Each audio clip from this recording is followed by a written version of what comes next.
Bonsoir à tous, soyez les bienvenus dans Planète Locale, l'émission de BFM Marseille-Provence consacrée à l'actualité écologique dans notre département. À mes côtés, comme chaque lundi, Rémi du média Gomet. Bonsoir Rémi, merci d'être sur ce plateau. Notre invité aujourd'hui, c'est Gwenaëlle Hourdin. Bonsoir. Bonsoir. Merci d'être sur le plateau de Planète Locale. Vous êtes délégué général du secrétariat pour la prévention des pollutions industrielles qui est pilote du dispositif Réponse. On va en parler dans un instant. Planète Locale, c'est parti. On commence avec l'actualité écologique de la semaine.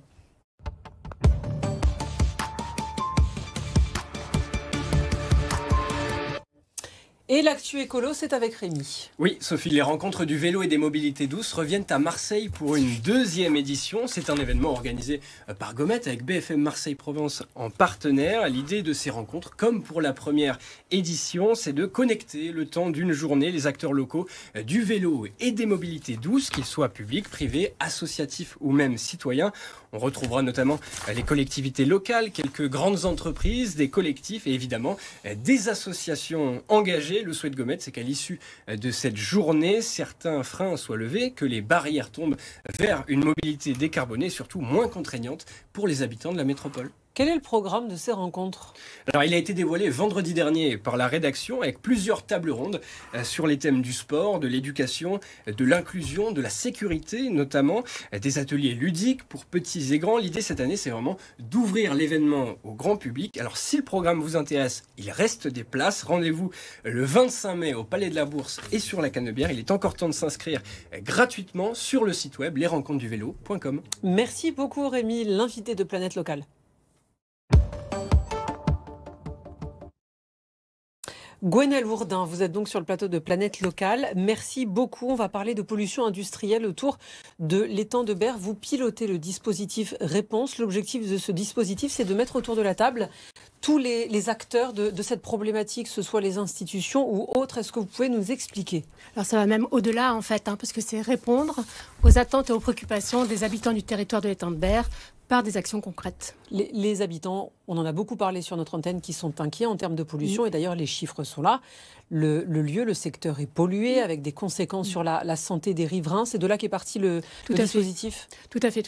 Et c'est vraiment une démarche très innovante parce qu'on part des citoyens, des attentes et des préoccupations des citoyens, et on leur apporte des réponses concrètes. Et c'est une démarche qui est collective et qui prend tous les acteurs du territoire de l'étang de Berre. Alors d'un côté, on a des habitants qui ont envie de vivre en bonne santé, puis d'un autre côté, on a aussi des industriels qui ont envie de produire. Est-ce que cette cohabitation, elle est possible aujourd'hui ? C'est compatible ? Oui, et c'est bien tout l'objet de Réponse. C'est-à-dire qu'il faut qu'on réponde aux attentes et aux préoccupations des habitants du territoire de l'étang de Berre sur la pollution de l'air. Et pour cela, du coup, on a tous les acteurs, qu'ils soient État, mais collectivités et aussi industriels, associations ou représentants des salariés, qui vont apporter leurs réponses par rapport à ces attentes et ces préoccupations. Donc cette cohabitation, elle est possible avec du dialogue, de l'échange. Et c'est ça à quoi sert Réponse en fait. À travers des ateliers, par exemple ? Tout à fait. Alors on a une démarche qui s'articule en 3 temps. Le premier temps, c'est écouter les citoyens, leurs préoccupations sur des marchés, sur des événements. Ça va être aussi, dans un deuxième temps, leur apporter des réponses concrètes et leur faire évaluer la pertinence de ces réponses avec les acteurs du territoire. Et enfin, un bilan en fin d'année où l'on va évaluer tout ce qui s'est fait dans l'année. Et on reconduit cette démarche chaque année de façon pérenne. Concrètement, quelles sont leurs demandes ? On imagine que ça concerne leur santé et l'état de l'air autour de chez eux. Et qu'est-ce que vous pouvez, vous, leur apporter comme réponse, puisque vous n'avez pas de champ de manœuvre finalement. Ce n'est pas vous qui prenez les décisions. Tout à fait. Voilà, qu'est-ce que vous leur apportez comme réponse ? Par exemple, une attente très claire, emblématique du territoire, c'est bien sûr réduire les émissions industrielles. Par rapport à ça, donc nous, on a transmis cette demande, évidemment, à tous les acteurs du territoire. Et là, l'État s'est saisi de cette demande. Il a pris, par ailleurs, des résultats d'études qui avaient été portés par Atmosud, qui identifiaient des polluants prioritaires.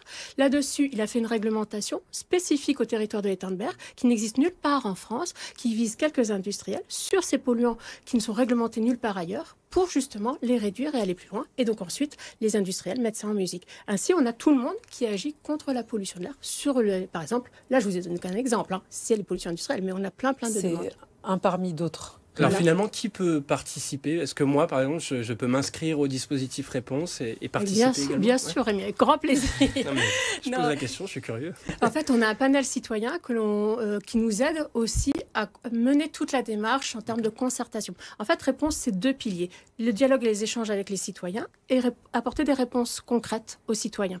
Et donc, dans toute la partie échange avec les citoyens, soit on vous rencontre sur un marché, soit vous faites partie du panel, soit vous pouvez participer aux ateliers qui ont lieu à l'automne ou au bilan de fin d'année. Et parmi les grandes entreprises, les industriels, est-ce que tout le monde joue le jeu? Est-ce que tout le monde participe? Ou est-ce qu'il y a encore certains freins? Enfin, alors, tout le monde, à travers des grosses structures, oui. Et ensuite, ce qu'il faut voir, c'est que pour nous, ce qui est important, c'est que ce plan d'action, finalement, qui est mis en place à la demande des citoyens, par rapport aux attentes des citoyens, on a mis en place finalement un énorme plan d'action qui regroupe actuellement 147 actions contre la pollution de l'air. Là-dessus, on a depuis 2019 multiplié par 2 le nombre d'acteurs impliqués dans la démarche. Maintenant, on est à 50 acteurs. Donc, acteurs, pour moi, c'est une structure, c'est un service, c'est un industriel, c'est une collectivité. C'est 50 acteurs sur le territoire qui agissent contre la pollution de l'air. Et on peut voir tout ça sur la plateforme dispositif-réponse.org. Alors, avant que Réponse soit lancée, je crois que ça fait déjà quelques années, on observait quand même des tensions. Est-ce qu'aujourd'hui, ça persiste encore ou il y a une vraie évolution par rapport à tout ça? Une anxiété aussi des habitants? Alors, nous, ce que l'on perçoit, c'est vraiment un regard très positif sur la démarche Réponse parce qu'elle est collégiale, qu'elle répond à leurs attentes, qu'on est au plus près des citoyens. Ensuite, il peut y avoir de temps en temps des frictions? Oui, alors, des tensions, etc. en interne. Mais ça contribue, je dirais, à faire émerger un dialogue sur le territoire pour travailler, habiter, cohabiter sur le territoire ensemble. Est-ce que le dispositif Réponse peut avoir un impact sur les décisions prises au sommet de l'État? Non, je pense pas.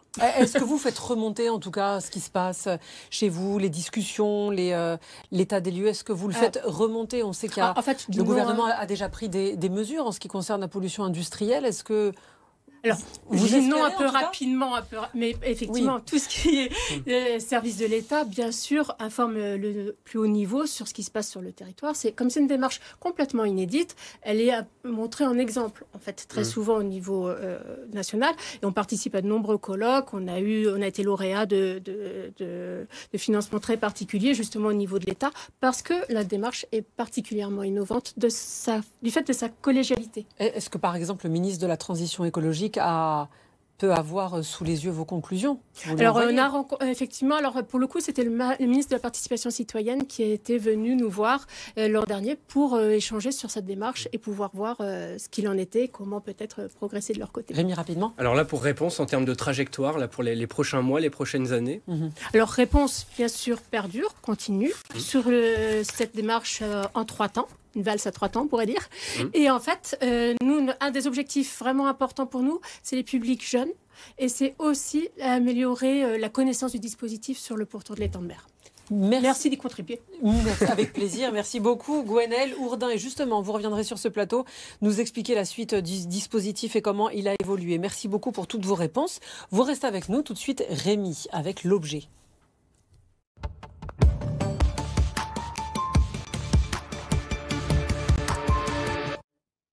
L'objet très ludique, on le voit à côté de toi. Oui, c'est un livre, je ne vais pas le dévoiler tout de suite. Alors, tu te souviens de la Convention citoyenne pour le climat, ces 150 Français tirés au sort qui, entre octobre 2019 et juin 2020, ont produit un rapport de 150 mesures pour réduire nos émissions de gaz à effet de serre de 40% d'ici 2030. Eh bien, le Marseillais Lucas Zufik ainsi que 2 de ses amis se sont demandé à quoi ressemblerait notre pays si toutes ces mesures étaient mises en place, puisque dans la réalité, c'est évidemment loin d'être le cas. Alors je peux te passer sa BD qui s'appelle Apporter demain. Voilà, alors déjà, on roule en vélo. Hein. Oui, voilà, il y a un lien avec Gomette déjà sur les mobilités. Déjà, il n'y a pas de voiture. Alors, Apporter demain, une bande dessinée parue début avril aux éditions Les Enfants Rouges, une fiction à la fois colorée et pédagogique pour petits et grands. Et à travers cet ouvrage, les auteurs ont souhaité, je cite, montrer qu'une transition écologique, sociale et démocratique est possible, enviable et soumise à la volonté politique. Tu l'auras compris, Sophie, une BD à la fois critique mais aussi pleine de solutions et d'espoir pour la suite. Si l'ouvrage vous intéresse chez vous, il est disponible dès 20 €. Ça a l'air très intéressant. Il y a plein d'objets qui sont pris en exemple avec l'impact. Exactement. Et tu vois que c'est écologique. découpé en chapitres. En chapitres. Voilà, en différents chapitres. Tout à fait. Produire et travailler. C'est très intéressant. Si ça peut donner des les idées. adultes et les enfants, les enfants qui aiment les BD. Merci beaucoup Rémi. Merci Gwenaëlle Hourdain. Merci à vous. Vous restez avec nous sur BFM Marseille Provence. On se retrouve après une courte pause. À tout de suite.